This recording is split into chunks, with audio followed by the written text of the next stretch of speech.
Hello everyone. बच्चों, आज हम स्टार्ट करने वाले हैं क्लास 12th बायोलॉजी का chapter microbes in human welfare, यानी मानव कल्याण में सूक्ष्म जीव। इस चैप्टर में हम बात करेंगे कि जो माइक्रोब्स हैं यानी सूक्ष्म जीव हैं, कैसे कैसे किन किन तरीकों से मनुष्यों के काम आते हैं। बच्चों, इस चैप्टर में पहले हम जान लीजिए जान लीजिए आप लोग, हम बात कर लेते हैं कि हम किन किन टॉपिक्स की यहाँ पे चर्चा करने वाले हैं। सबसे पहले हम बात करेंगे कि माइक्रोब्स यानी सूक्ष्म जीव होते क्या हैं। फिर microbes in house hold products यानी घरेलू उत्पादों में सूक्ष्म जीव किस प्रकार किस प्रकार से हमारे लिए इम्पोर्टेंट होते हैं या हमें किस प्रकार लाभ पहुंचाते हैं। Microbes in industrial products, microbes in sewage treatment, microbes in production of biogas, microbes as a bio control agents and bio fertilisers. तो देखा बच्चों आपने कि सूक्ष्म जीव यानी माइक्रोब्स हमारे लिए कितने इम्पोर्टेंट होते हैं और हमें बहुत तरीकों से ये आर्थिक लाभ पहुंचाते हैं। सबसे पहले हम बात कर लेते हैं, जान लीजिए कि सूक्ष्म जीव होते क्या हैं। वे जीव जो केवल सूक्ष्मदर्शी द्वारा देखे जा सकते हैं, यानी जिन्हें हम अपनी सामान्य आंखों से नहीं देख पाते हैं, सूक्ष्म जीव कहलाते हैं यानी माइक्रोब्स कहलाते हैं। ये वे जीव हैं जो बहुत प्राचीन समय से या उस समय से, प्राचीन समय कहेंगे यानी अर्थ के ओरिजिन के समय से ही, अर्थ पे लाइफ के ओरिजिन से ही हमारे साथ हैं, किंतु न दिख पाने के कारण हमारा उनसे प्रत्यक्ष इंट्रोडक्शन नहीं हो पाता है। और इनमें से बहुत सारे सूक्ष्म जीवों को हम उपयोग में लेते आ रहे हैं, जैसे दही, शराब, पनीर आदि के रूप में। बच्चों, ये सूक्ष्म जीव बहुत ज्यादा एडेप्टिव होते हैं, बहुत ज्यादा अनुकूलित होते हैं। ये हर जगह पाए जाते हैं, कॉस्मोपॉलिटन होते हैं।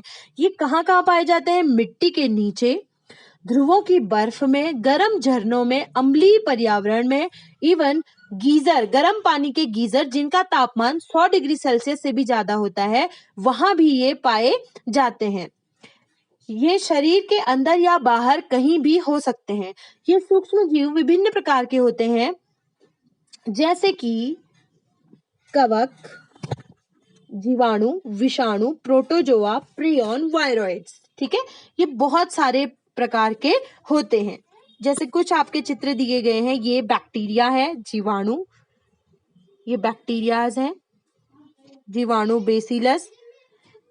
ये विषाणु यानी वायरस हैं, ये देखिए विषाणु यानी वायरस है। ये जीवाणु भोजी विषाणु है, यानी ऐसे विषाणु जो जीवाणुओं के ऊपर अटैक करते हैं, यानी इस तरीके से। यानी कुल मिला के हम बहुत सारे सूक्ष्म जीव हमारी इस पृथ्वी पर पाए जाते हैं, जिनसे हमारा बहुत घनिष्ठ संबंध होता है, यानी हम इन्हें कई प्रकार से उपयोग करते हैं। आर्थिक महत्व के अंदर बच्चों लाभदायक और हानिकारक क्रियाएं दोनों आती है। जैसे कई सारे सूक्ष्म जीव अनेक रोगों का कारण भी होते हैं। चलिए, सबसे पहले हम बात कर लेते हैं घरेलू उत्पादों में सूक्ष्म जीव, यानी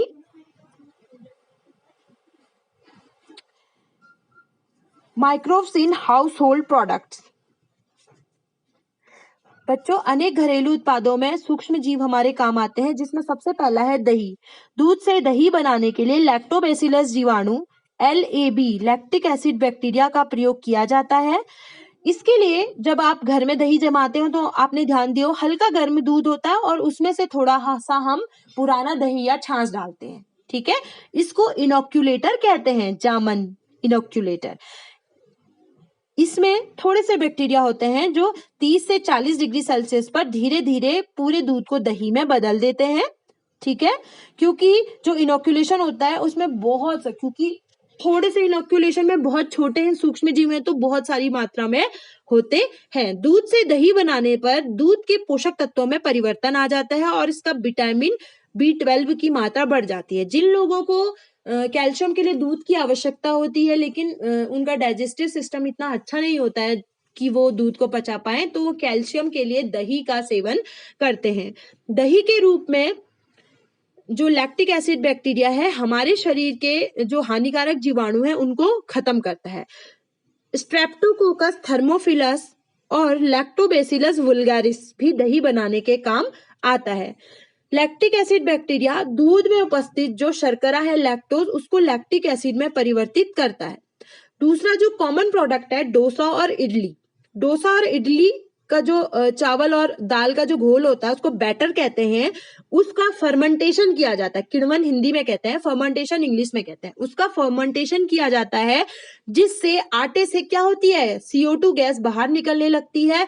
इसी को हम खमीर उठना कहते हैं। CO2 बाहर निकलेगी तो आटा ढीला, मुलायम और सॉफ्ट और थोड़ा थोड़ा खट्टा हो जाता है और बहुत टेस्टी हो जाता है। बच्चों, फर्मेंटेशन एक एनएरोबिक रेस्पिरेशन की क्रिया है जिसमें शुगर का इनकम्प्लीट ऑक्सीडेशन होता है जिससे बाई प्रोडक्ट के रूप में कार्बन डाइऑक्साइड निकलती है। ल्यूकोनोस्टॉक, यीस्ट, स्ट्रेप्टोकोकस, फिकेलिस आदि जीवाणुओं का उपयोग खमीर उठाने में या किण्वन में डोसा और इडली बनाने में किया जाता है। और आजकल इनो का प्रयोग भी किया जाता है। इनो मिलाने से क्या होता है, कार्बन डाइऑक्साइड निकलती है और आटा कोमल और ढीला हो जाता है।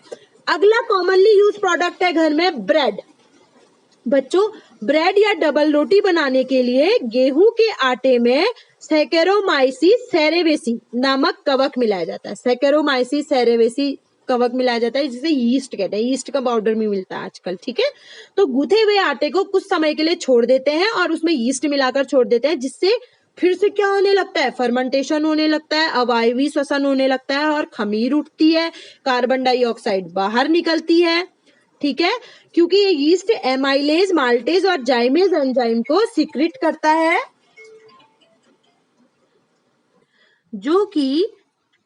जो एमाइलेज एंजाइम पॉलीसैकेराइड्स, जो गेहूं में शर्करा पॉलीसैकेराइड्स होती है को माल्टोज में, माल्टेज को जो माल्टेज है माल्टोज को ग्लूकोज में बदल देता है और जाइमेज ग्लूकोज को इथाइल अल्कोहल में बदल देता है और कार्बन डाइऑक्साइड गैस निकलती है जिससे आटा मुलायम स्पॉन्जी हो जाता है और जिससे बहुत अच्छी ब्रेड बनती है।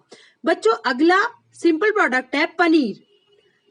पनीर को सूक्ष्म जीवों की सहायता से दूध को फाड़कर बनाया जाता है। पनीर की बहुत सारी किस्में होती हैं और ये किस्में किस पे डिपेंड करती हैं, जो कि पनीर बनाते हैं उन जीवाणुओं पर या माइक्रोब्स पर, सॉरी जीवाणु कह रही हूँ, माइक्रोब्स पर डिपेंड करती हैं। जैसे स्विस चीज है, ये थोड़ा कठोर होता है, ये प्रोपियोबैक्टीरियम शारमेनाई नामक जीवाणु बनाता है स्विस चीज को। रॉक्यूफोर्ड चीज, ये बहुत ही टेस्टी चीज होता है, थोड़ा सा अर्ध ठोस होता है, इसको पेनिसिलियम रॉक्यूफोर्टी कवक बनाता है। कॉमिम्बर्ट चीज पेनिसिलियम कॉमिम्बेरेटी कवक बनाता है। लिम्बर्गर चीज स्ट्रेप्टोकोकस लिक्विफेनिस जीवाणु बनाता है और चीडर जो चीज होता है उसे जियोट्राइकम नामक माइक्रोब बनाता है, ठीक है बच्चों। अगला जो प्रोडक्ट है टोडी। टोडी ताड़ के पेड़ से निकला श्राव को फर्मेंट करते हैं, फर्मेंटेशन के बाद टोडी बनती है, ये एक पेय होता है। सोयाबीन के उत्पाद टोफू, सोफू और टेम्पे भी माइक्रोब्स की सहायता से बनते हैं। Soy sauce Aspergillus oryzae, Lactobacillus, Saccharomyces rouxii तथा टोरोलोसिस नामक माइक्रोब्स के कारण बनता है। बच्चों, दूध से भी बहुत सारे उत्पाद बनाए जाते हैं फर्मेंटेशन करके, जैसे योगर्ट, स्ट्रेप्टोकोकस, थर्मोफिलस और लैक्टोबैसिलस जीवाणु जब दूध को फर्मेंट करते हैं तो योगर्ट बनता है। केरिफ यीस्ट कैंडी कैरिफ माइक्रोब से बनता है, यीस्ट या कैंडी कैरिफ से। और काउमिस एक दूध का फर्मेंटेड प्रोडक्ट है, ये बनता है लैक्टोबैसिलस वल्गैरिस से। सॉस, डब्बा बंद मसालेदार मांस, किण्वित सब्जियां, किण्वित मछली, सोयाबीन व बांस प्ररो आदि फर्मेंटेड, यानी कुल मिला के बहुत सारे ऐसे घरेलू उत्पाद हैं जो जीवाणुओं की क्रिया के कारण बनते हैं और जिनके बनने में जीवाणु अपने महत्वपूर्ण भूमिका निभाते हैं बच्चों, ठीक है। चलिए मिलते हैं अपने नेक्स्ट वीडियो में।